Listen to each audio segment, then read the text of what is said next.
We already got your block of thought, and we'll be very kind to you. We're not going to beat you up today, and we will let you talk a little. A little. So I feel eager, Abraham feels eager, and yet when Abraham feels eager, it's way more eager than I've ever eagered. So I'm sat here in a depth of appreciation for the eagerness of my becoming. But you know, when you think about what we were saying earlier about when you feel satisfaction, it's ours. So you don't know for sure. In fact, you're not even really accurate about that, because any emotion is a translation, a physical translation of vibration. And so nobody really even knows if what they're seeing in this room is what everyone else is seeing in this room.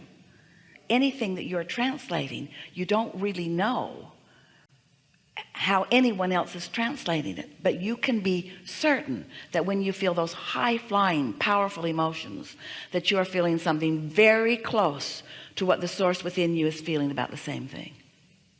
Very close.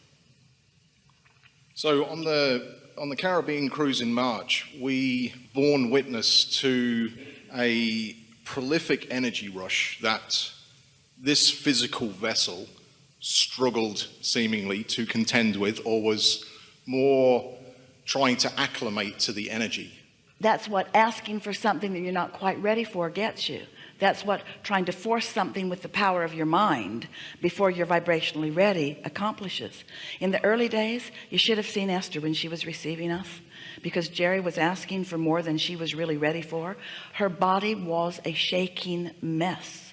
She could not contain the energy. She wasn't acclimated to it. And he was summoning by the power of his desire, and she was willing to allow him whatever he wanted from Abraham through her. But she was not physically, her vessel was not physically up to speed with it. And so same thing. In other words, it took her a little while to acclimate. That's all right. So the basis of the question then is, how can I continue to amp up the energy, but also continue to acclimate to... By understanding that you're not amping up the energy, you're accepting the energy that's amped. Yes. Because when you try to be Perfect. the amper, it's like when there's current passing through the walls of your building, you plug in a receiver to the current. You don't plug in an equal current. You'd cause an explosion. You are the receiver of it, and it's pulsing. So then you transmit and receive. In other words, it's quite a dance that we're all doing together. But don't try to amp. That's a little too heady. Just realize that in step 1 you did all the amping, and in step 3 you're doing the receiving of what you're ready for. Just say things to yourself that mean things. Esther discovered that when she started saying things like, I'm ready, or I'm willing, or I want this now, that she just sort of softened her perspective. So she wasn't meeting us like this. She was allowing us into her experience. So what was prolific for me in that experience was to, in the moment, feel the inspiration of the question flowing to me, and near instantaneous, amongst 1,100 people, you flick across the audience without any air of hesitation whatsoever and say, you are the one. You know what we knew? That's that receptive mode all the way over here into manifestation. You were ready to be ready to be ready to be ready, and then it was time, and before it happened you knew it, and so did we. Just like just now. You felt the timing of that too. We want to ask you softly and respectfully, why are you wanting to think it through with such precision? Why not just say things like, when the timing's right, or I'll take it as it comes, or... There's a dichotomy going on in terms of realizing instantaneous manifestation versus the joy of the journey, the joy of the becoming. And I have the delight of doing both, but let's think about it. We love this question. It's perfect. There is a manifestation in every moment. Every moment is a manifestation. And the manifestation is to the extent that you are ready and able to allow it. So every moment is a manifestation. So let's just say you've sidled up to your vortex and you're ready to receive, and you receive the manifestation of a thought. And then let's say that that thought becomes practiced with you, and then you receive the manifestation of an impulse. And then let's say you receive the manifestation of more impulses and more impulses and more impulses. And then the next logical step is the manifestation of the full-blown with more of what you want in it. But no creation is ever really complete. The manifestations continue to come to you. So it's being satisfied with the manifestations as they come in the form in which they come that helps you. And it's the being discontent because it's only a thought. It's not a car in my garage, or it's only an impulse. And so that's what slows it down. It is that determination to make it more than you were ready to receive, and then being a little upset at yourself for not being more ready to receive more. Where if you're satisfied in what you are receiving, that's where happily ever after comes from. I got it. Yay, it was so good. Ooh, I like this too. I like it so much. I like this too. Oh, and this manifestation is way good. But have you noticed that so often when the thing that you've been wanting actually really shows up in all the ways you thought it would, it doesn't feel like some big, amazing thing like you were dreaming about. It's just the next logical step. That really bothered Esther a lot. Oh, when I really, really want it, it can't come. But when I'm ready and it doesn't matter that much, then in it comes. Yeah, exactly. I have a desire to understand what was the difference in this prolific energy rush in the exchanges that we've shared together.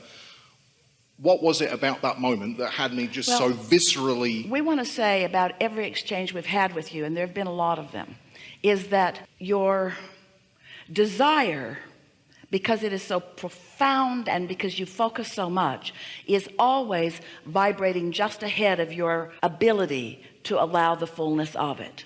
But that's a wonderful thing, because that means you're out there and ready, but you could soften it. You could take it as it comes. You could deliberately and consciously get your mindset that I'm going to take it as it comes. I'm going to take it as I'm ready to receive it. Because you know, your inner being, oh, you're really going to like this. I usually do. Your inner being understands not only what you're asking for and where it is, but your inner being understands your readiness. So your inner being is not delivering ahead of your readiness. And so what you said earlier, and we were talking about the two currents, that's you trying to amp it up. But if you just realize that your inner being is offering it in accordance with your readiness, and that's got to be enough, because any more than that would short circuit you. Esther and family were in Rome, and in the hotel, maybe if you have had the experience, there was an electrical circuit that looked exactly like the ones that they have back home. But it wasn't. And when Esther's little sister plugged her curling iron in, it set her hair on fire, because the current was not adjusted to the curling iron. Your inner being will not set your hair on fire.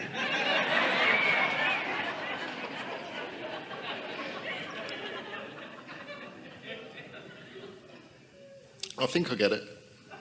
Following up from that, in the weeks following the cruise, I've had this profound experience and lesson in feeling and exuding. Lesson meaning you've learned, or lesson meaning someone's projecting something to you that they want you to learn? It's an important distinction. What do you mean? Lesson that I've learned. All right. Lesson that I've felt into with regards to unconditional love for another. Go on. And so we just don't use the word lesson, because it usually implies there's a teacher trying to assert knowledge into you, and it's not like that. So lesson just meaning exposure to life that helped me to understand something. Right. Yeah. Exactly. So I wonder if Abraham can shed light upon the sweet spot of living in the present moment, living in the now experience, following that inspiration, living this emotionally potent life, and yet having zero expectation about the outcome. Well, We don't want you to have zero expectation about the outcome, because you know too much. You understand the laws of the universe. You know that you're a born creator. You know that you've put all kinds of things in the vortex. You know the potential is enormous. Everyday life reminds you of what you want. So we're not ever encouraging you to attempt the impossible of having zero expectation of the outcome, because you have anticipation of the outcome. We want you to feel satisfied with the outcome as it comes out. We want you to be satisfied with a part of the outcome that is outcoming right now. Maybe right now the outcome is an idea. I received a thought. Maybe the outcome is an impulse to act on it. That's the outcome. But when we say you never get it done, there is no ultimate outcome. But there are plenty of things that you can expect along the way. In other words, not zero expectation. I expect this to be fun, and I expect myself to get better at it, and I expect to like it, and I expect to feel satisfied, and I expect to meet other people that feel the same way, and I expect to get our juices flowing, and I expect to have more fun when I'm with somebody else than when I'm alone, and I expect to really get better at this, and I expect to get better control of my vibrational balance, and I expect to wake up feeling better tomorrow than I felt today when I woke up, and I expect my body to maintain with me. I expect my vitality to be commensurate with the thoughts that I'm flowing, and I expect to really love this life, and I expect to have a really good conversation with Abraham today, and I expect to have a delicious meal following this segment. Expectations are a wonderful part of your pleasure. Your whole vortex, it is expectation. Your whole vortex is expectation. Yes, there was a clarifying experience in terms of discovering newfound desire and the launching of that newfound desire. Love that. Cool. Esther the other day found what she thought was a new desire, and as she followed it further than she was ready for, the desire fizzled out, and it actually aggravated her and upset her balance. But when it upset her balance, it caused her to offer more rockets of desire, and after about a week it turned out to be a really incredible clarifying experience for which she has great appreciation. But during the process of the unfolding, it was unsettling. That's beautiful.